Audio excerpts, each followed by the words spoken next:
नमस्कार दोस्तों, welcome to अधिश्री academy. Exam बहुत ही नज़दीक आ रहा है और मात्र 45 दिन शेष बचे हैं और ये 45 दिन बहुत ही इम्पॉर्टेंट हैं आपके सिलेक्शन के लिए, क्योंकि अब जो आप तैयारी करेंगे ना, उसी के आधार पर आपका सिलेक्शन होगा। अब तक तो आप गहन अध्ययन कर ही चुके हैं, अपने सिलेबस के अनुसार पढ़ चुके हैं और अब आपको करनी है स्मार्ट स्टडी। उसके लिए आपको कुछ महत्वपूर्ण बिंदुओं का ध्यान रखना है और वैसे ही पढ़ना है आपको। ठीक है, तो चलिए थोड़ी सी बात कर लेते हैं। आपका एग्ज़ाम है बच्चे 25 अप्रैल को। ठीक है, तो अब तक जो आपने पढ़ाई की है, जो उस समय बार बार आपसे कहा जा रहा था ना कि पढ़ते समय कुछ महत्वपूर्ण बिंदुओं को नोट कर लीजिए, है ना, और शॉर्ट नोट्स अपने बना लीजिए, तो वो नोट्स आपके अब काम आएंगे। तो इनका आपको कम से कम 3 बार तो रिवीज़न बहुत ही अच्छे से करना है। ठीक है, उसके बाद आपको चेक करना है कि अपना सिलेबस, कभी कभी ऐसा होता है ना कि पढ़ते समय हम छोड़ देते हैं कि नहीं, ये विषय अभी समझ में नहीं आ रहा है, या इसको बाद के लिए आप पेंडिंग पे रख लेते हैं, है ना। तो एक बार अपना सिलेबस ज़रूर चेक करें कि कहीं ऐसा तो नहीं है कि आपसे कुछ छूट रहा है ना। तो देखिए 25 अप्रैल को आपका एग्ज़ाम है ना, और 25 मार्च तक आपको अपना सिलेबस एक बार चेक करके कंप्लीट कर लेना है। उसके बाद आपको जो आपने नोट्स बनाए हैं उसके बाद 25 मार्च के बाद तो आपको अपने जो महत्वपूर्ण बिंदु है ना, नोट्स आपके, उसी का रिवीजन करना है 3 बार। ठीक है, और ध्यान रखिए कि कमज़ोर विषय को बहुत अच्छे से पढ़ें, कि कहीं कोई आपको डाउट है किसी भी टॉपिक में या किसी भी विषय में, तो उसको बहुत अच्छी से क्लियर करें, उसे कॉन्सेप्ट क्लियर करें।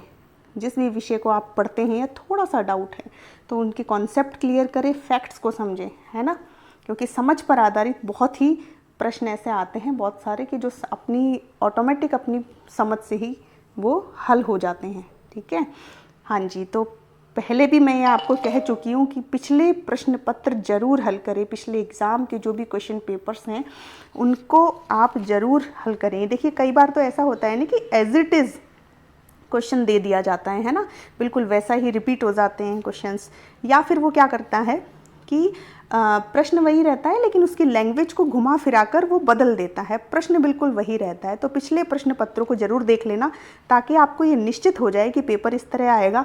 और मन में जो थोड़ा सा डर है ना, देखिए बच्चे पढ़ चुके हैं, आप रिवीजन आप कर रहे हैं अपने नोट्स के अकॉर्डिंग। ठीक है, और आपसे कुछ ऐसा छूटा नहीं है, पिछले प्रश्न पत्र भी आप ज़रूर हल करेंगे, है ना। तो ये जो थोड़ा सा डर है ना, वो बिल्कुल ख़त्म हो जाएगा आपका। ओके, उसके बाद देखिए टेस्ट सीरीज़ आपको ज़रूर हल करनी है। जब भी आप अपने प्रश्न पत्र हल कर लेंगे, टेस्ट सीरीज़ से क्या होगा कि आपका मनोबल बढ़ेगा और आपकी तैयारी कैसी है, आपका लेवल क्या है, वो आपको पता चलेगा। तो टेस्ट सीरीज़ से आपकी तैयारी और भी बेहतर हो जाएगी। ठीक है, और मैं यहाँ पर एक चीज़ आपको कहना चाहूँगी कि बाल विकास और हिंदी और शिक्षण विधियाँ, इनको बहुत ही अच्छे से आपको तैयार करना है, क्योंकि ये सिलेक्शन के लिए बिल्कुल आधारभूत बिंदु हैं ये। ठीक है, आपका बाल विकास और दूसरा है आपका हिंदी और आपकी हैं शिक्षण विधियाँ। ये आपको, क्योंकि ये मजबूत करती हैं आपके अंकों का स्तर। ठीक है, और हाँ जी, सबसे इम्पॉर्टेंट बात ये है कि इस समय अब जो ये 45 दिन है ना बच्चे, इसमें आपको समय ख़राब बिल्कुल नहीं करना है। इन 45 दिन में आपको बहुत ही गंभीरता से पढ़ना है अगर आपको अपना सिलेक्शन चाहिए तो। 20-22 अप्रैल तक आपको ये सारे पॉइंट कवर भी करने हैं और क्लियर भी करने हैं। ठीक है, जिनकी अभी तक हमने बात की है, जिसमें आपका रिवीजन हो गया, क्वेश्चन पेपर्स हो गए, टेस्ट सीरीज़ हो गई, और ऐसा कोई कमज़ोर विषय है वो आपको बहुत अच्छे से पढ़ना है, अपने कॉन्सेप्ट क्लियर करने हैं, फैक्ट्स को समझना है। ठीक है, और बाल विकास, हिंदी और शिक्षण विधियों का तो बहुत ही ज़्यादा ध्यान रखना है, बहुत ही अच्छे से पढ़ना है इसे। ठीक है, और लास्ट टाइम पर बहुत ज़्यादा प्रेशर नहीं लेना है। देखिए चीज़ें अगर समय पर होंगी, इतना सब कुछ आपने समय पर कर लिया है, तो माइंड आपका बिल्कुल फ्रेश रहेगा और रिलैक्स रहेगा और निश्चित रूप से आपको सफलता मिलेगी।